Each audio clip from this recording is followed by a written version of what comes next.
Apakah mungkin masa depan sebuah bangsa sudah ditulis sejak ratusan tahun yang lalu?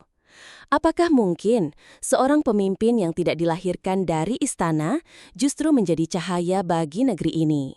Dan apakah mungkin pemimpin itu kini hidup di antara kita?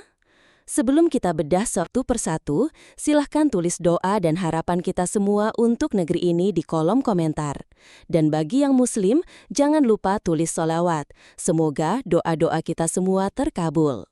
Di sebuah naskah tua berbahasa Sanskerta yang ditemukan di lereng barat Gunung Ciremai, tertulis sebuah ramalan kuno. Akan datang seorang pemimpin di masa ketika negeri Nusantara kehilangan arah dan cahaya.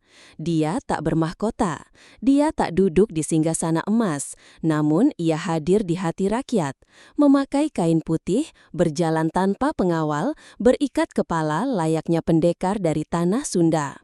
Ia muncul dari rahim budaya, bukan dari rahim politik.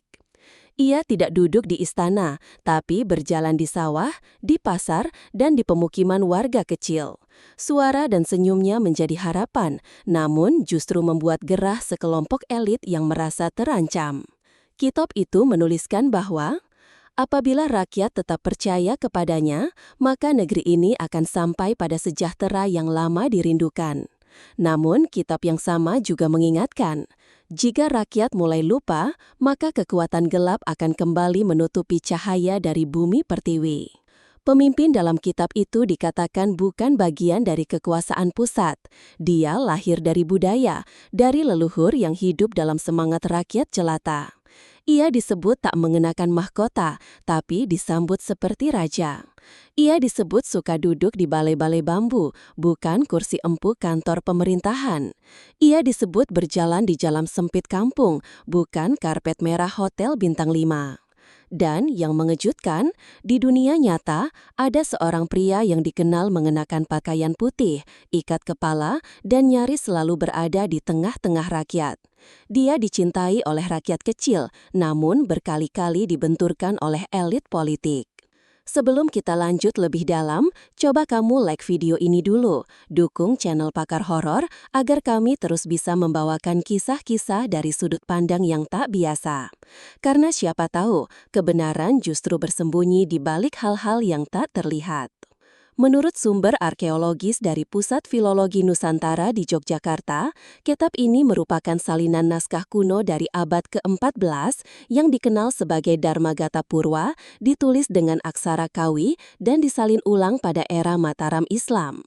Dalam tafsir para budayawan, sosok ini diramalkan akan muncul dalam bentuk pemimpin yang tidak menginginkan kekuasaan, berbicara lembut namun tegas, menyelesaikan konflik dengan dialog, dekat dengan alam dan tradisi, sering mengangkat nilai-nilai lokal yang hampir punah.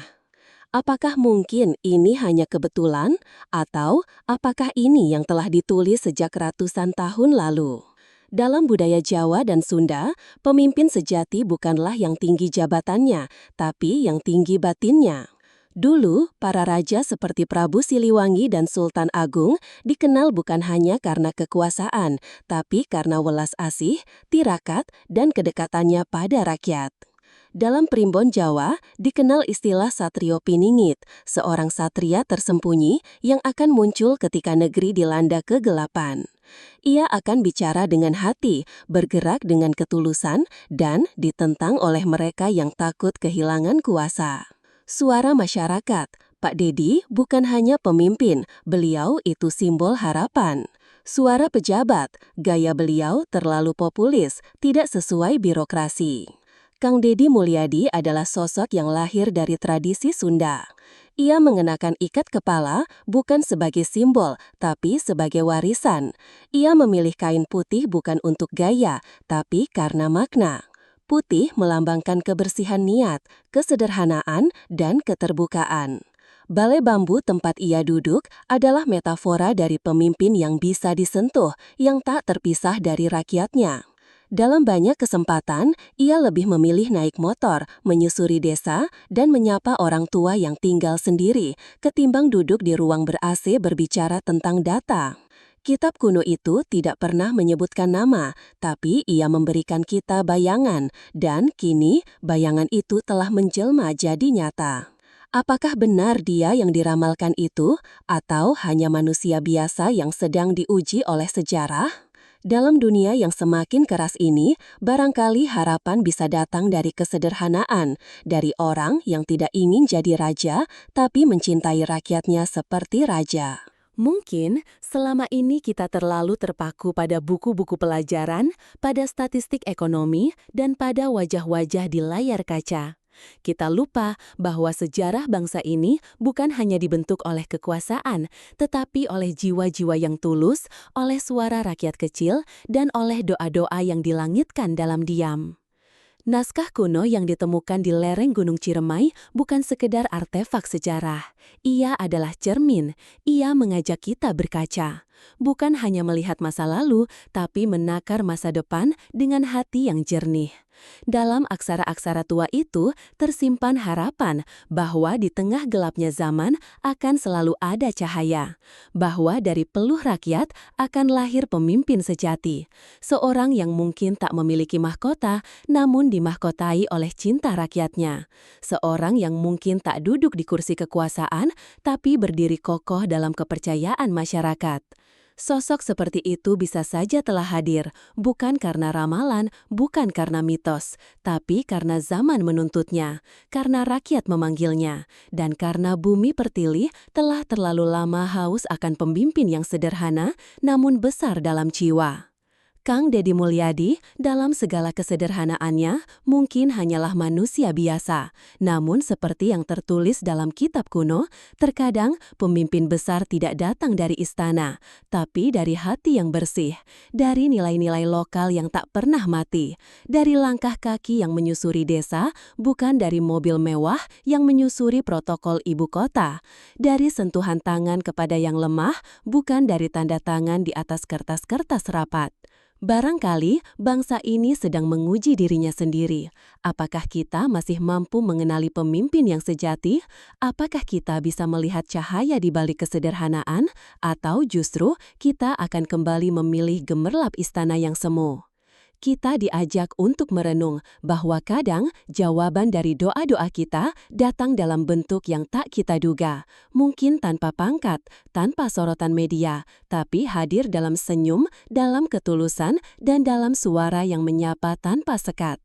Bukan tugas kita untuk menobatkan seseorang sebagai yang diramalkan kitab, tapi tugas kita adalah menjaga harapan, menumbuhkan kesadaran, dan membela nilai-nilai yang lahir dari kearifan leluhur, agar negeri ini tidak tersesat dalam bisingnya kekuasaan, tapi tetap menyusuri jalan sunyi kebijaksanaan.